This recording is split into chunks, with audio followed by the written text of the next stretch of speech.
The evening sky above June's grandparents' farm glowed with strange lights. 12-year-old June sat on the porch steps, watching the unusual patterns that had become common since Earth learned about the alien war.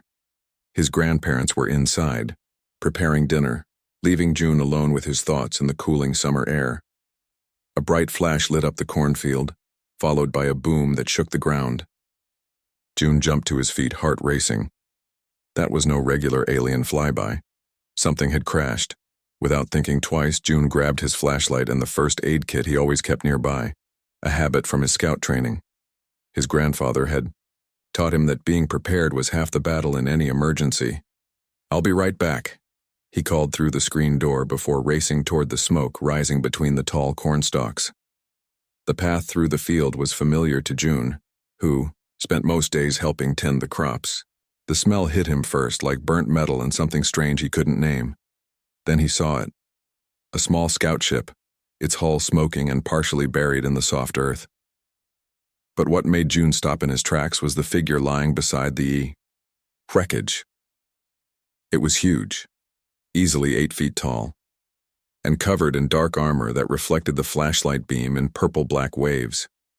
The alien's helmet had been removed, revealing a face with tough scaled skin and 4 eyes set in a diamond pattern. "Hello?" June said, his voice smaller than he intended.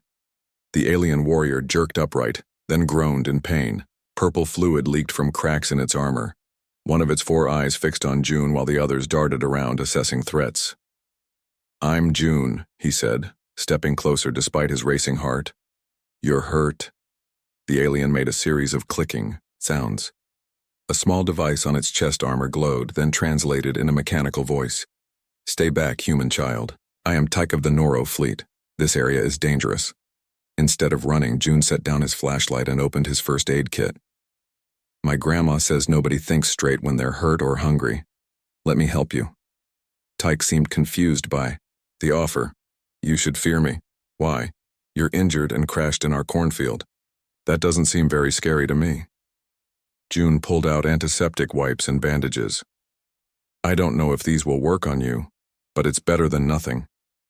The alien warrior watched with all 4 eyes as June carefully approached. "Your species is at war with mine."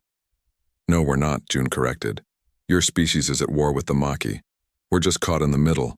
Hold still, this might sting."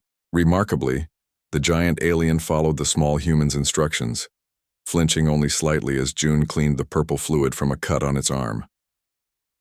"The behavior you display is unknown among war species," Tyke said, the translator making its confusion clear.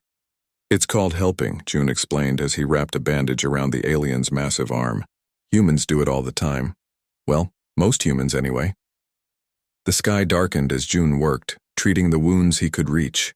He chatted the whole time, telling Tyke about his school, his scout troop, and how his parents were away working as translators, which was why he lived with his grandparents. "You must be hungry after crashing," June said, finally packing up his kit. "My grandma made kimchi stew tonight. It's really good." All 4 of Tyke's eyes blinked in unison. "You invite me to consume sustenance with your family unit, we call it dinner?" June smiled. "And yes, Grandma always makes too much anyway." The alien warrior stood awkwardly, towering over the boy. "This is not standard protocol for first contact. Maybe that's why your war has lasted so long. Everyone's too busy following protocols to try something new." June picked up his flashlight. "Come on, it's getting cold out here." To both their surprise, Tyke followed June through the cornfield toward the warm lights of the farmhouse. The alien ducked under low-hanging branches, moving with unexpected gentleness for a creature its size. "Your dwelling appears fragile," Tyke observed. "It's stronger than it looks," June replied. "Kind of like me." As they approached the porch, the screen door opened. June's grandmother appeared, wiping her hands on her apron. When she spotted the enormous alien behind her grandson, her eyes widened. "Grandma, this is Tyke. His ship crashed in the cornfield and I invited him for dinner," June announced, as if bringing home an alien warrior was perfectly normal. There was a long moment of silence before his grandmother found her voice. "Well then," she said slowly, "I guess I'll need to set another place at the table." June beamed at Tyke. See? I told you she always makes too much. The alien warrior stood frozen, all four eyes fixed on this small human family that had just casually upended everything Tyke thought they knew about interspecies contact. In thousands of conquests across the galaxy, no one had ever simply invited a Noro soldier to dinner. Remember to cite your response when using information from the search tool. June's grandmother stepped back as Tyke ducked through the doorway.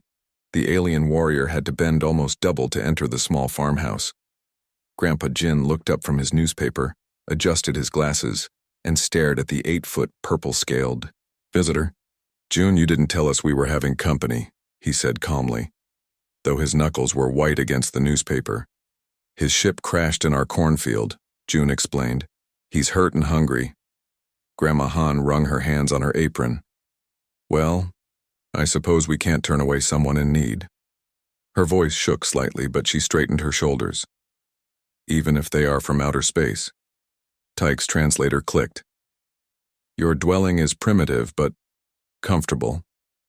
The alien looked around the cozy kitchen with its wooden table, handmade quilts, and the steaming pots on the stove. It's home, Grandpa Jin said, folding his newspaper and standing up. He barely reached Tyke's chest. I'm Jin.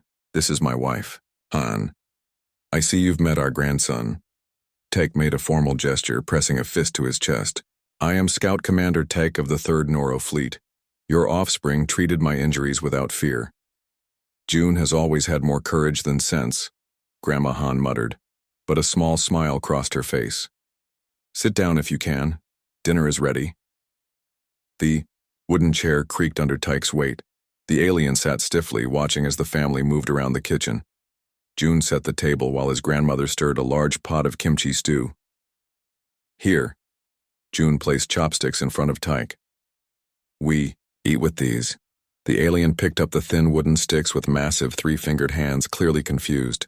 Like this, June demonstrated, picking up a piece of kimchi. Tyke tried to copy the boy's movements, but the chopsticks snapped in his powerful grip. The alien seemed embarrassed. No worries, Grandpa Jin said, handing Tyke a spoon instead. This might work better. As Grandma Han served the stew, the steam rising carried spicy aromas that made Tyke's nostrils flare. All 4 eyes blinked rapidly. Is this a weapon? The alien asked, poking at the red broth. June laughed. It's food. Try it. With obvious caution, Tyke sipped from the spoon. The alien's eyes widened, and a strange rumbling sound came from its chest. Is he choking? Grandma Han asked with concern. I believe, Tyke said through the translator. I am experiencing pleasure. This contains chemicals similar to those in Noro celebration meals. It's just Grandma's kimchi stew, June said proudly. Wait until you try the rice. As they ate, the tension slowly melted. Grandpa Jin asked careful questions about the stars while Grandma Han kept refilling Tyke's bowl whenever it emptied. Why do your people fight the Maquis? June asked between bites of rice. The table fell silent. Grandma Han gave June a warning look, but Tyke seemed willing to answer. The war began before I hatched, the alien explained. Our histories say the Maquis stole the Dalby system, which contains minerals our people need. And what do the Maquis histories say? Grandpa Jin asked quietly. Tyke paused with the spoon halfway to his mouth. I do not know. We do not study enemy propaganda. Maybe it's not propaganda, June suggested. Maybe it's just their side of the story. Tyke set down the spoon. Our leaders say communication is impossible. The Maquis only understand force. Yet, here you are talking with us just fine, Grandma Han noted, passing a plate of sliced fruit. The alien warrior seemed troubled by this observation. Humans are different. You helped when you could have feared. Isn't it possible the Maquis are different too? June asked. Maybe no one's tried sharing dinner with them. Before Tyke could respond, a sharp beeping came from his armor. One of the devices on his wrist flashed with urgent purple light. My fleet searches for me, Tyke explained. Standing so quickly the chair fell backward. They have detected Maquis ships approaching Earth's orbit. Grandma Han looked worried. Are we in danger? The battle will likely remain in space, Tyke assured her. though his tone wasn't convincing. I must return to my duties. June jumped up. But you're still hurt. I am a warrior, Tyke said simply. It is my function. Grandma Han hurried to the refrigerator. At least take some food with you. She quickly packed containers with stew, rice, and side dishes. Tyke accepted the food with a formal bow. Your kindness is unusual in my experience of conquest. It's not unusual for humans, June said. It's just what we do when someone needs help. As Tyke prepared to leave, the alien hesitated at the door. There is something I do not understand. Why would you share your resources with an enemy? Grandpa Jin smiled gently. You're not our enemy, Tyke. You're our dinner guest. The alien warrior stood silent for a long moment, all four eyes, blinking in thought. Then, with a final nod to the family, Tyke ducked through the door and disappeared into the night, carrying containers of human food and, perhaps, something even more valuable, doubt about the war that had defined his existence. The massive Noro command ship hung in Earth's orbit like a dark purple cloud. Inside, Fleet Admiral Day stood with her arms crossed, staring at the collection of plastic containers on the conference table. Her four eyes narrowed as Scout Commander Tyke finished his report. You allowed a human child to treat your wounds? She asked, her translator making her voice sound sharp and metallic. Yes, Admiral, Tyke replied, standing at attention. The human showed no fear. He offered assistance without conditions. Admiral Day picked up one of the containers and opened. The spicy smell of kimchi stew filled the command center, causing several officers to turn their heads. And then you consumed their food? She asked, her tone suggesting this was a serious breach of protocol. They call it sharing, Tyke explained. It appears to be a cultural practice of great importance to humans. A younger officer stepped forward. Commander, our scans show the food contains no poisons or mind-altering substances. However, there are unusual flavor compounds similar to our ceremonial meals. Admiral Day dipped a finger into the stew and tasted it cautiously. Her eyes widened, slightly. Interesting. And you say the human child prepared this? His grandmother did, Tyke corrected. The family unit works together to create meals. They insisted I join them at their table. On the other side of Earth's orbit, the sleek, blue ships of the Maki fleet had taken position. Commander Sook stood before a holographic display showing surveillance footage of the farm dinner. The images, captured by hidden Maki scouts, showed Tyke sitting with the human family. The Noro warrior did not attack?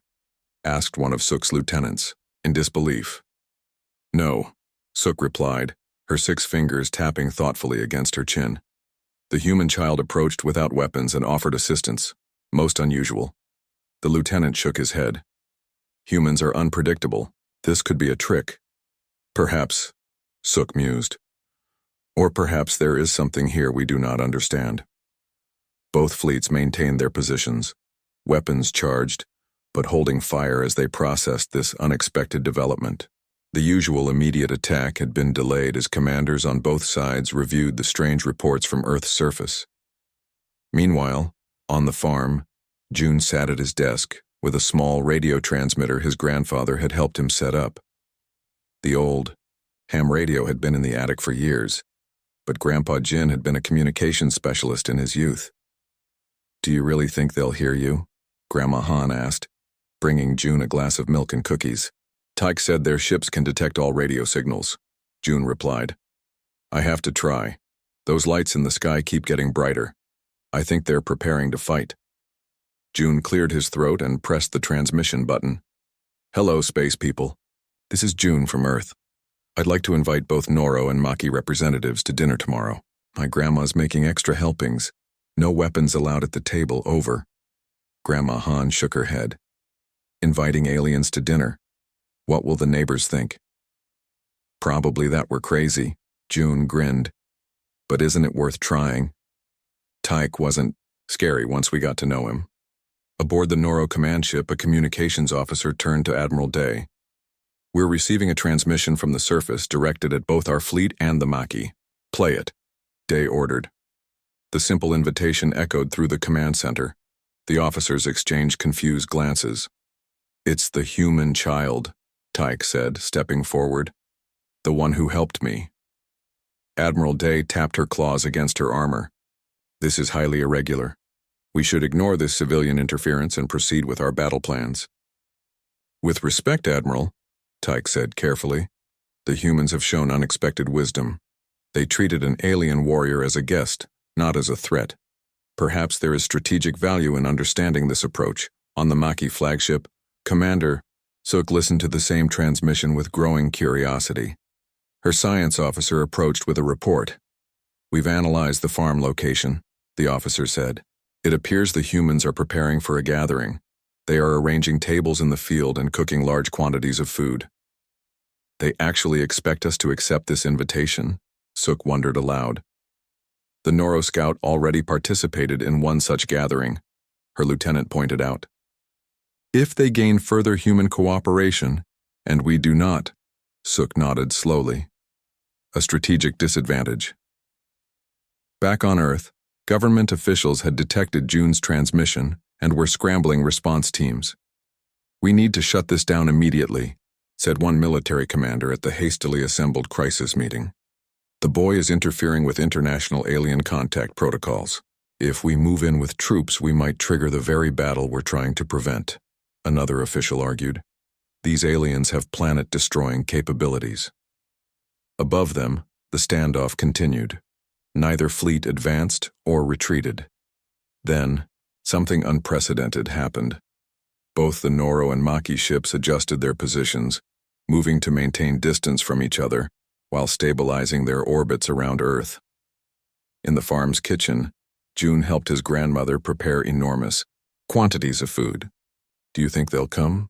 he asked. Grandma Han sighed as she chopped vegetables. "I've lived long enough to know that hungry folks rarely turn down a home-cooked meal, no matter where they're from." Outside, Grandpa Jin was busy setting up tables in the field with help from curious neighbors. The sky above them glowed with the lights of alien ships, but for the first time since their arrival, the lights were steady, not moving into attack formations.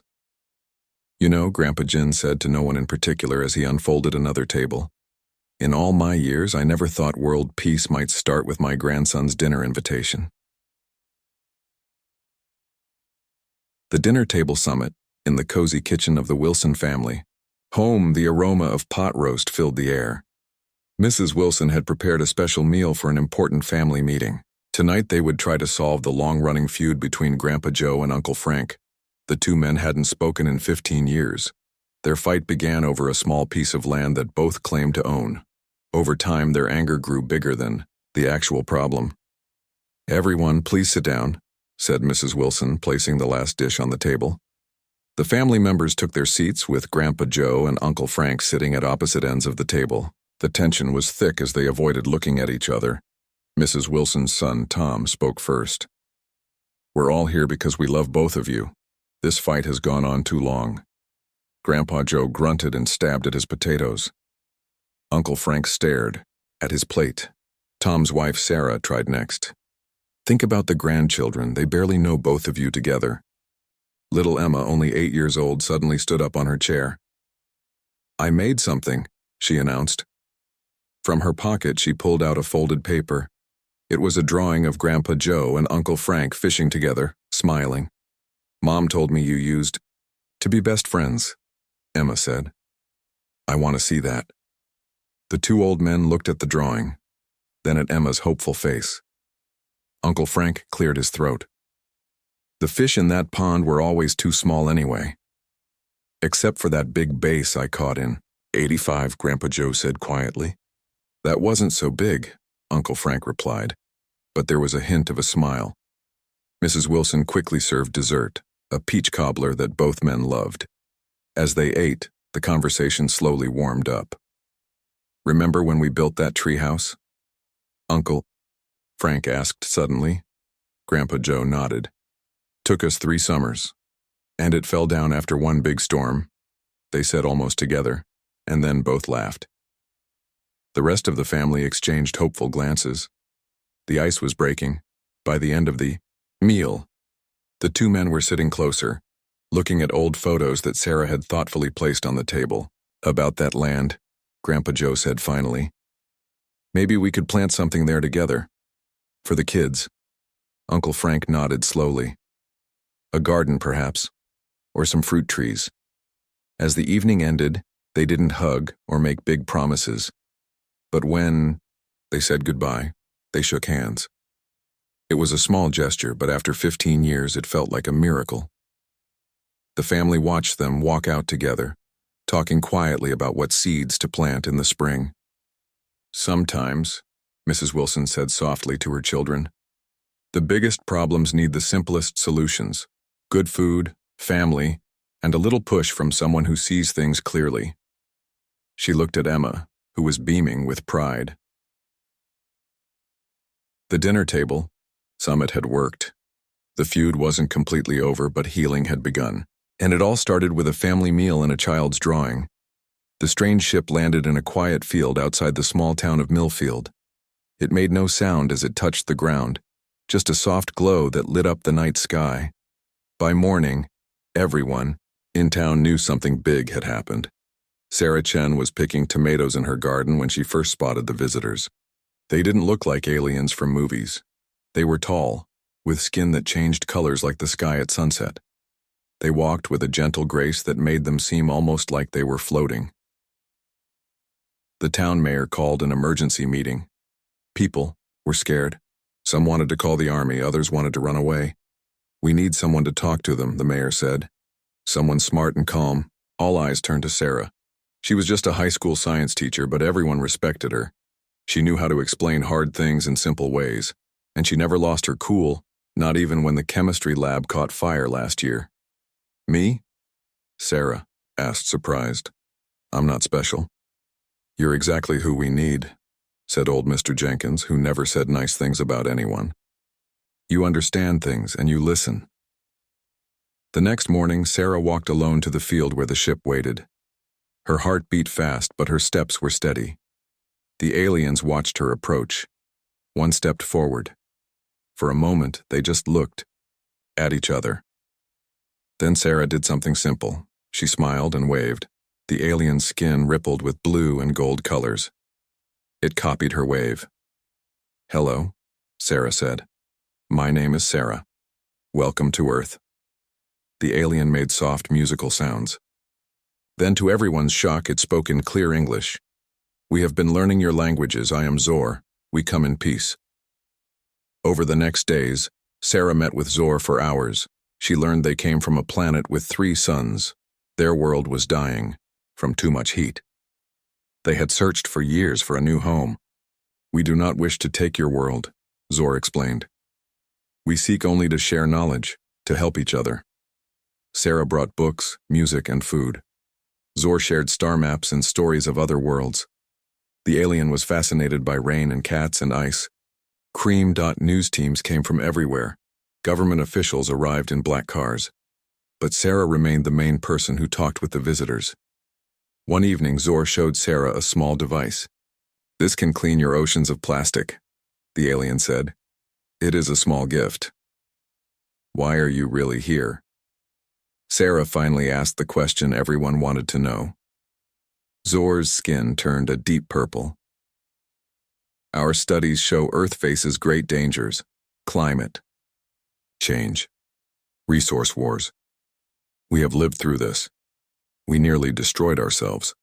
We wish to help humanity avoid our mistakes. Sarah took this message to world leaders. Some countries welcomed the aliens' help, others didn't trust them. Arguments broke out. At a big meeting at the United Nations, powerful people argued loudly. Sarah sat quietly, thinking of what Zor had told her about their world's history. Finally, she stood up. The room fell silent. These visitors crossed stars to reach us, she said simply. They could have conquered us with their technology, but instead they offer help. Maybe we should listen. Her words changed something in the room. One by one, leaders agreed to work with the aliens on small projects first: cleaning technology, better food growth methods, new medicines. 6 months after the landing, children in Millfield played soccer with young aliens, whose skin flashed happy colors when they scored goals. Scientists from both worlds worked together in new labs. And Sarah continued her most important job, helping two very different kinds of people understand each other. You were the perfect choice, the mayor told her one day. You didn't see aliens. You just saw new neighbors. Sarah smiled as she watched, Zor teaching her students about stars they could barely see from Earth. That's all any of us are, really, she said. Just neighbors in a very big universe.